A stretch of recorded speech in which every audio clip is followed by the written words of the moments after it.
Hi అండి. అందరికీ నమస్కారం. Welcome to my channel. ఈ వీడియోలో ఉద్యోగులకు దీపావళి గిఫ్ట్ ఉత్తర్వులు జారీ చేసిన సీఎం చంద్రబాబునైతే అప్డేట్ రావడం జరిగింది. దీనికి సంబంధించిన పూర్తి వివరాలు వీడియోలో తెలుసుకుందాము. వీడియో అయితే ఎక్కడ గాని స్కిప్ చేయకుండా ఎండ్ వరకు చూసేయండి. అప్పుడే ఇన్ఫర్మేషన్ పూర్తిగా అర్థమవుతుంది. అలాగే వీడియో చూస్తున్న ప్రతి ఒక్కరు వీడియోకైతే లైక్ చేయండి ఫ్రెండ్స్. ఈ వీడియోని తోటి ఉద్యోగ పెన్షన్ మిత్రులతో అయితే షేర్ చేయండి. కొత్తగా మన ఛానల్‌ని చూస్తున్నవారు ఇంకా ఎవరైనా సబ్స్క్రైబ్ చేసుకోకుంటే వెంటనే మన ఛానల్‌ని సబ్స్క్రైబ్ చేసుకోండి. సో, దీని ద్వారా నేను చేసే లేటెస్ట్ వీడియోస్ అన్నీ మీ వరకు రీచ్ అవుతాయి. ఇక ఆలస్యం చేయకుండా వివరాల్లోకైతే వెళ్ళిపోదాము.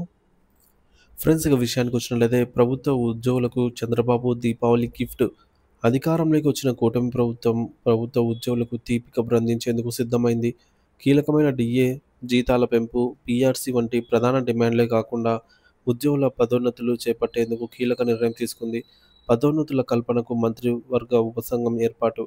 ఉద్యోగులకు సంబంధించి పదోన్నతులు కల్పించేందుకు ఆంధ్రప్రదేశ్ ప్రభుత్వం ఒక మంత్రివర్గ ఉపసంఘాన్ని ఏర్పాటు చేసింది. గ్రామ వార్డు సచివాలయ ఉద్యోగుల పదోన్నతుల కల్పనకు ఏపీ ప్రభుత్వం కసరత్తు ప్రారంభించింది. ఈ క్రమంలోనే పదోన్నతుల కల్పనపై అధ్యయనానికి మంత్రి మంత్రివర్గ ఉపసంఘం ఏర్పాటు చేస్తూ నిర్ణయం తీసుకుంది.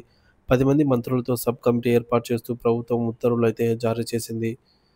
ఉపసంఘం వివరాలు ఇలా అయితే ఉన్నాయి. జీఎంఓ గ్రూప్ ఆఫ్ మినిస్టర్స్ కమిటీలో సభ్యుడిగా ఉప ముఖ్యమంత్రి పవన్ కళ్యాణ్ గారికి చోటు కల్పించింది. జీఎంఓ కమిటీలో సభ్యులుగా మంత్రులు డోలా బాల వీరాంజనేయ స్వామి, పయ్యావుల కేశవ్, నారాయణ, సత్యకుమార్ యాదవ్, అచ్చెన్నాయుడు, అనగాని సత్యప్రసాద్, అనిత, గొట్టిపాటి రవి, గుమ్మడి సంధ్యారాణి ఉన్నారు. ఈ కమిటీలో వివిధ శాఖలకు చెందిన మంత్రులు ఉండటం వల్ల పదోన్నతుల ప్రక్రియ అనేది సమగ్రంగా అధ్యయనం చేయడానికి అవకాశం లభిస్తుంది.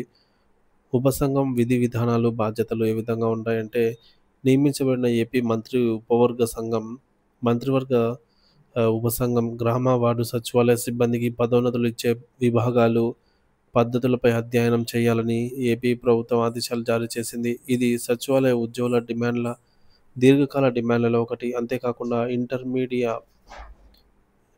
ఇంటర్మీడియరీ పోస్టులు సృష్టిస్తే వారికి పే స్కేల్ నిర్ణయించాలని ఆదేశాలిచ్చింది. ఇంటర్మీడియరీ పోస్టుల సృష్టిపైన అయితే చర్చించాలని జీఎంఓ ఏపీ ప్రభుత్వం ఆదేశించింది. సో, ఇది ఉద్యోగులకు ఉన్నత స్థాయికి వెళ్ళే అవకాశాలను సృష్టిస్తుంది. ఇతర విభాగాల్లో ఒకే పని స్వభావం కలిగిన ప్రమోషన్ ఛానల్ కల్పించే అవకాశం పైన అధ్యయనం చేయాలని మంత్రివర్గ ఉపసంఘానికి సూచించింది.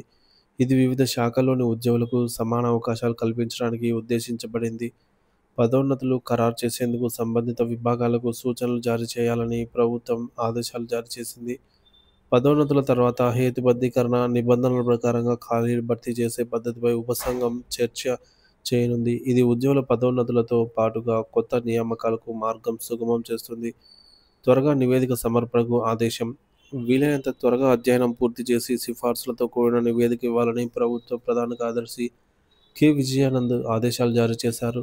దీనివల్ల పదోన్నతుల ప్రక్రియ వేగవంతం అయ్యే అవకాశం ఉంది. ఈ నిర్ణయం ఉద్యోగుల దీర్ఘకాల కలను సాకారం చేయడంతో పాటుగా వారిలో నైతిక స్థైర్యాన్ని, పనితీరును పెంచుతుంది. ముఖ్యంగా ఎన్నికల ముందు ఇచ్చిన హామీలలో ఇది ఒక కీలకమైన అడుగుగా అయితే పరిగణించబడుతుందని చెప్పవచ్చు.